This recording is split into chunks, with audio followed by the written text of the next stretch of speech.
নমস্কার। আজকে যে টপিকটি নিয়ে এসেছি, জিএনএম এএনএম বিজ্ঞাপন যখন বেরোয় আমরা কোথায় দেখব। তো আমরা প্রথমে গুগলে গেলাম। গুগলে যাওয়ার পরে আমি ওয়েস্ট বেঙ্গল জেই লিখতে পারি, তাহলে WBJEE লিখলাম। লেখার পরে প্রেস করলাম। প্রেস করার পরে দেখুন WBJEE বোর্ড এসে গেছে, কিংবা পরেরটায়ও দেখতে পারেন, এটাও চিহ্ন আছে একটা WBJEB.in লেখা আছে। তো আমি এএনএম জিএনএম দেখব বলেই এসছি। আমি যদি জেনপা দেখতাম, আমি যদি পোস্ট বেসিক নার্সিং দেখতাম, এমএসসি নার্সিং, সব কিন্তু এখানেই আছে। আমি এএনএম জিএনএমটাই দেখব। তো এএনএম জিএনএমে প্রেস করলাম। প্রেস করার পরে এই Paschimbanga joint entrance examination board চলে এসছে।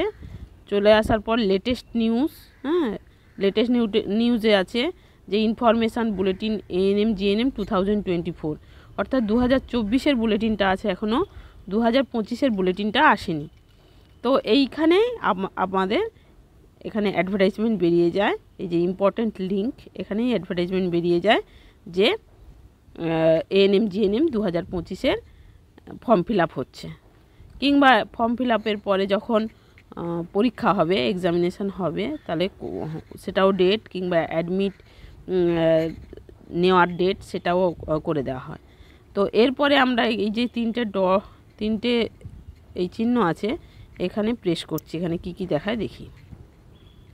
তাহলে এখানে আছে home, about us, examination, old question paper, কেউ যদি ওল্ড কোশ্চেন পেপার দেখতে চায় দেখতে পারে, আর্চিভ, ই সার্ভিসেস। এবার এক্সামিনেশানে প্রেস করছি। এক্সামিনেশানে প্রেস করার পরে চলে এসছে যে কত রকম এক্সামিনেশান এখানে হয়। তাহলে ওয়েস্ট বেঙ্গল জয়েন্ট এন্ট্রান্স, তারপরে জেনপা যারা হচ্ছে বিএসসি নার্সিং পড়বে ডিরেক্ট, সায়েন্স নিয়ে পড়লে তবে তো বিএসসি নার্সিং, তো সেই ফর্ম ফিল আপটাও করতে পারে। এবং শুধু বিএসসি জেনপা ফর্ম ফিল আপ করলে শুধু যে বিএসসি নার্সিং তা না, ডিএমএলডি পড়ানো যায়, তারপরে অপটোমেট্রি পড়া যায়। তো এই কোর্সগুলো রয়েছে। তো সেটা র্যাঙ্ক ভিত্তিতে, আমি আজকে যেহেতু এএনএম জিএনএম বলছি, ওগুলো যদি জানার থাকে তাহলে আমাকে কমেন্ট সেকশানে লিখবে, আমি কিন্তু জানিয়ে দেব।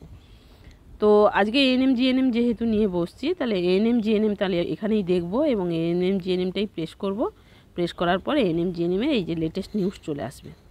এরপরে আমরা যাব যে এই এএনএম জিএনএম নিয়ে অনেক কোশ্চেনের করেন মানুষ, আমাকে অনেক কোশ্চেন করেন। তো আমি তো সবাইকে যে কোশ্চেনটা করছে শুধুমাত্র সেগুলোরই উত্তর দিই। তো এর পরের সেকশানে আমি করব যে সাধারণ কোশ্চেনগুলো আপনারা করে থাকেন, সেই কোশ্চেনের আমি উত্তর দেব। যেমন একটা এক্সাম্পল দিই, যে এর কি জিএনএম পরীক্ষার কি বয়স লিমিট আছে? তো এর কোনো বয়স যে লিমিট নেই, সেটা প্রমাণসহ আমি ওখানে বলে দেব যে কিভাবে পরীক্ষায় যে বয়স লিমিট নেই সেটা কিভাবে আছে। কিংবা আছে যে অরফান কোটা যে আছে, কিংবা সিভিল ডিফেন্সের যে কোটা আছে, এবং সিভিল ডিফেন্স কোথায় পড়ানো হয়। সিভিল ডিফেন্স কিছুই না, একটা 7 দিনের ট্রেনিং। সেই ট্রেনিংটা করলেই এখানে একটা যে কোটা পাওয়া যায়, সে সম্পর্কে আমি বলবো। যদি চ্যানেলটি ভালো লাগে লাইক এবং সাবস্ক্রাইব করে দেবেন, এবং আমি পরের পার্টটা নিয়ে আসছি। নমস্কার।